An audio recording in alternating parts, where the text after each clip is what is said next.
मेरी ममानी का शौहर दुबई था। एक दिन वो अपना हाथ से पानी निकाल रही थी। मैं पहुंच गया। मुझे देखकर मेरी ममानी बोली, मनीब तुम मुझे सुकून दो। फिर मैंने जैसे ही मेज का आगाज किया, मेरी दूसरी ममानी आ गई। फिर उसको भी घोड़ी बना लिया। दोनों को एक साथ पूरी मज़ेदार कहानी सुनने के लिए चैनल सब्सक्राइब कर दो।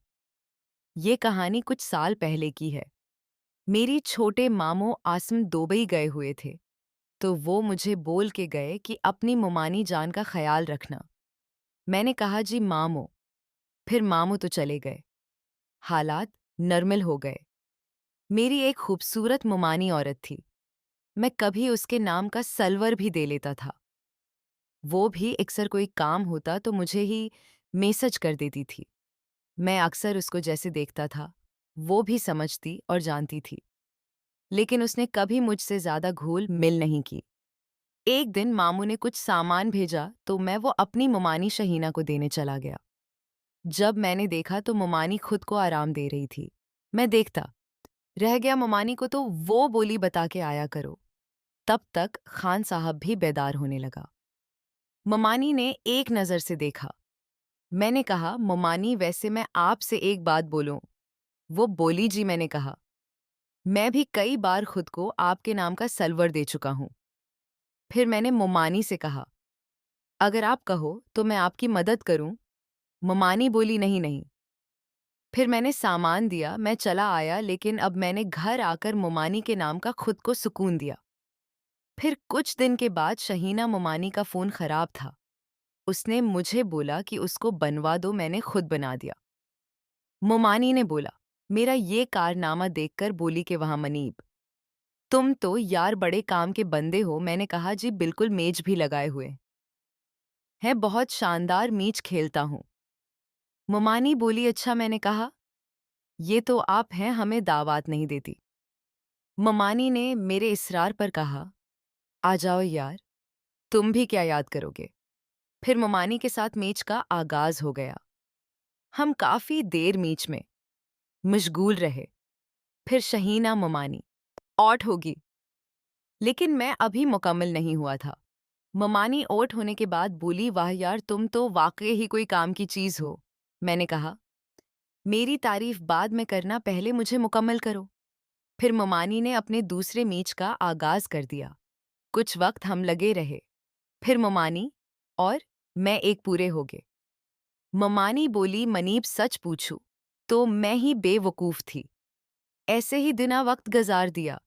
मैंने कहा ममानी जो हो गया है उसको छोड़ दो। अब बताओ फिर कब मुझका वक्त आएगा। ममानी बोली जब कोई मनाज से वक्त मिलेगा। फिर मैं घर चलाया। अब मैं बिल्कुल पुरसुकून था। मुझका भी काम हो गया। फिर कुछ दिन ऐसे गुजरती रहे। चंद दिन के बाद मुझे दोबारा दिल करने लगा। लगन अब मुझे सही ही नहीं लग रहा।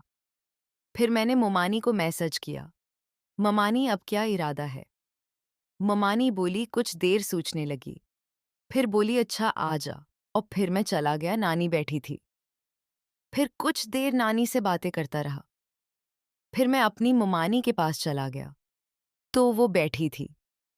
ममानी मुझे देखकर बोली कहा थे कब से देख रही हूं। मैंने कहा लगता है मेरी ममानी को भी मेद की जरूरत होती है। वो बोली हाँ, मैं इंसान नहीं हूं क्या। ऐसे बातों बातों में हमारे एक मित का आगाज हो गया। फिर काफी देर हम मैथ में मशगूल रहे। फिर जाकर मुमानी मुकम्मल होगी। लेकिन फिर मैंने थोड़ी हिम्मत लगाई। मुझे भी आउट किया। मैथ के दौरान मेरे कज़न हानिया ऐसे गुजरी। मैंने देखा तो वो चली गई। उनकी नज़र मुझ पर नहीं पड़ी थी। फिर जैसे ही मैथ मुकम्मल हुआ तो मैं अपने घर जाने लगा। हानिया का शुआर भी कहीं नौकरी करता था। मैं अपने घर जाने के लिए जैसे हानिया के घर से गुजरा तो वो बोली मनिबर को बात करनी है। मैंने दिल में सोचा कहीं हानिया की नज़र मुझ में ना पड़ गई हो। खैर मैं चला गया तो मैंने कहा जी कज़न, तो वो बोली बड़े हो गए हो। अब मैंने कहा क्या मतलब। वो बोली एरा अभी कुछ देर पहले मैंने तुम्हारा मुझ देखा था। जो शहीना के साथ जारी था। मैंने कहा, दिल में अब क्या करूं, ये कहीं ऐलान न कर दे। मैंने कहा, हाँ बस कब से। ममानी कह रही थी मेरे ये बात सिंगर हानिया बोली कहती। तो मैं भी हूं, मुझे कभी वक्त दे रहे हो। मैंने कहा, क्या मतलब तो मुझका बोल रही हो। तो हानिया बोली, हाँ तो। और क्या मैंने का दिल पर हाथ रख शक्र किया कि आज मैं बच गया। फिर मैंने हानिया से कहा, कज़न आप हुक्म करें। हानिया बोली, मनीब दिल वाली बात सुनो।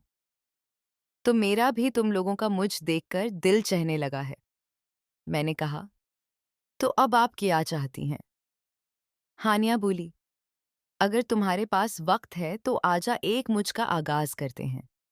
अब आपको बताओ, मेरी ये हानिया कौन है। ये मेरी खाला की बेटी थी और मामू की बहुत ही खाला के पूरे खानदान में सबसे प्यारी लड़की थी। जब उसने मुझे कहा, मुझे मुझ की ज़रूरत है, तो मैंने दिल में कहा, मेरी तो आज किस्मत ही खर रही है। खैर हमारे मुझ का आगाज हो गया। आधा घंटा तो हम लगे रहे। फिर हानिया ओट होगी। हानिया के ओट होने के बाद कुछ देर बाद मैं भी मुकम्मल हो गया। कुछ देर हानिया के साथ बातें करता रहा। फिर मैं दोबारा अपनी मुमानी शहीना के पास चला गया तो वो बोली, मनीब तुम अभी तक गए नहीं हो। मैंने कहा, वो हानिया ने बोला, मेरे साथ भी एक मुझ लगाते जाओ। बस उसी के साथ एक मुझ मुकम्मल किया। मेरी ये बात सिंगर मेरी मुमानी शहीना मुझे देखती ही रह गई। उसके चेहरे पर कई सवाल नजर आ रहे थे।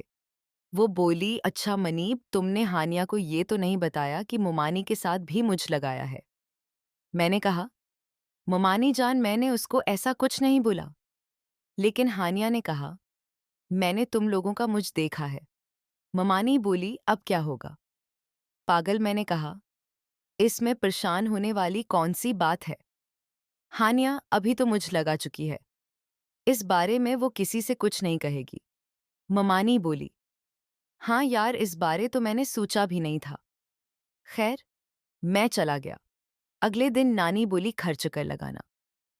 फिर कुछ देर के बाद मैं चला गया तो नानी बोली, मुझे अपने बड़े मामू के घर शहर छोड़ा हो और शाम को ले जाना। मैंने नानी को बाइक पर बिठाया तो और बड़े मामू के घर छोड़ आया तो मैं सीधा दोबारा नानी के घर चला गया तो अपनी ममानी शहीना के पास चला गया तो वो बैठी थी। मैंने कहा, नानी तो नहीं है, मुझ लगाना है। वो पहले तो मुझे ऐसे बातें करने लगी, फिर बोली, चलो आ जाओ। जब मैं आया तो मुझ का आगाज हो गया। अभी हमारा मुझ मुकम्मल नहीं हुआ था कि हानिया आ गई और बोली, और मेरा भी सोच लिया करो, मुझे खुद आकर शामिल होना पड़ता है। फिर 3 लोगों वाले मुझ का आगाज हो गया। अभी हमारा मुझ जारी था। मुझे बड़ी मुमानी की कॉल आई, आओ नानी को ले जाओ। मैंने कहा, जी मैं आ रहा हूं। अगर कहानी अच्छी लगे तो चैनल सब्सक्राइब कर दो, अभी कर दो। अगला पार्ट कल अपलोड होगा। अगर चाहिए तो कमेंट में वेरी नाइस लाजमी लिखो। ये एक फैंक्शनल कहानी है। इसमें तमाम करदार फर्जी होते हैं। कुछ रफ़ात दपानवी नग पर भी मुश्तमिल होते हैं, लेकिन उनका मकसद पाक होता है। कोई गलत फहमी के तौर पर ना ले। शुक्रिया चैनल को सब्सक्राइब